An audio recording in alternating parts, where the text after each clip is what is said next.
Ryan Donato stays in Chicago. Announced on Wednesday, Donato signs a 4-year deal, a contract extension, with a $4 million cap hit. That means he's not going to be a free agent again until 2029. It's good business. Donato looked like a hot commodity at the trade deadline. He was producing a ton, and it looked like he might have been able to get something on the free agent market if he went to July 1, but he decides to stay. Okay, let's rewind a little bit. Why did teams want him so bad at the trade deadline? And why is this actually good business by Chicago? I'll explain. So Donato is in the midst of a career season in Chicago. 31 goals, 31 assists, 62 points, 80 games played. All of those stats I just brought up, all career highs for Ryan Donato. He was having that good of a year. Something seemed to click playing with Connor Bedard, his most common line mate at 5-on-5 according to HockeyViz. I believe Bedard was his second most common line mate at 5-on-5 the year before, but then in year 2 with Chicago, everything changed. One of the big reasons why, as my colleague at The Athletic, Scott Powers, has detailed, he worked on his skating in the offseason, and all of a sudden he became a much quicker player. And that helped with the increased tally in goals. But it wasn't just the goals that went up for him. It's the fact that he was able to produce in high danger areas, a complete difference from year 1 to year 2, and the fact that he was able to score at even strength. That made all the difference for him. Ryan Donato finished tied for 19th league-wide in even strength goals. He had as many goals as John Tavares, Alex DeBrincat, Braden Point, and Jason Robertson at even strength. That's really good company to be around. And that's more even strength goals than the following players: Nick Suzuki, Nathan McKinnon, Jack Eichel, Sidney Crosby, Sam Reinhart, Mikko Rantanen, Sebastian Aho, Austin Matthews, Mitch Marner, and Connor McDavid. Yeah, Ryan Donato had more even strength goals than all of those players I just mentioned. There's a reason why teams really wanted Ryan Donato at the deadline. I wrote about it for The Athletic about how the Ottawa Senators should have been interested in him.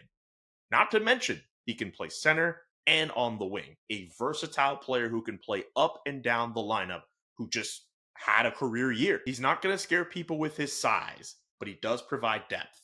And if there's one thing we learned this year in the playoffs, you need depth to get you through the playoffs. Now, to be clear, I don't expect Chicago to make the playoffs anytime soon.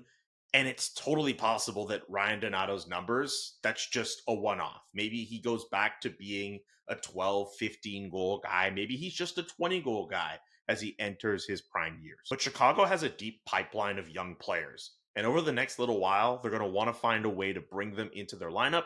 And that means insulating them with veterans who can show them the way. And if you're able to keep Donato around for the next little while, he's someone who would help in that regard. Now, let's get to that contract. 4 years, $4 million cap hit.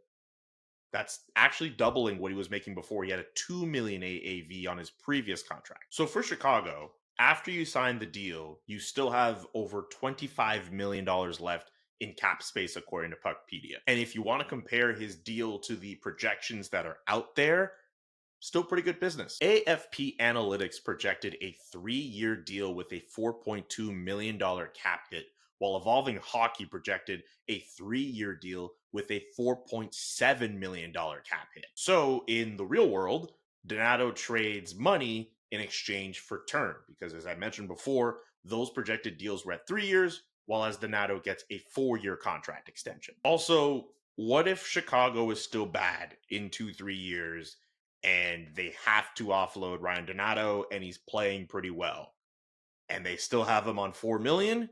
In a rising cap environment, it's not the worst salary to accommodate on your team. I know for sure there are a bunch of guys in Chicago who are going to be very happy that Ryan Donato gets to stay in Chicago. There were guys at the deadline who wanted him to stay. So yeah, I would imagine that some Chicago players and even some fans will at least be happy to see a productive player stay with the team as they continue to figure themselves out. Okay, that's going to do it for this video on Ryan Donato. I don't normally do analysis videos. Let me know if you thought this one was cool. Hit us with a like and subscribe on the SDPN YouTube channel. And be sure to check out the Chris Johnston Show, where I get to host a show with Chris Johnston, and he gets to tell everyone about what's going on in the NHL. Peace.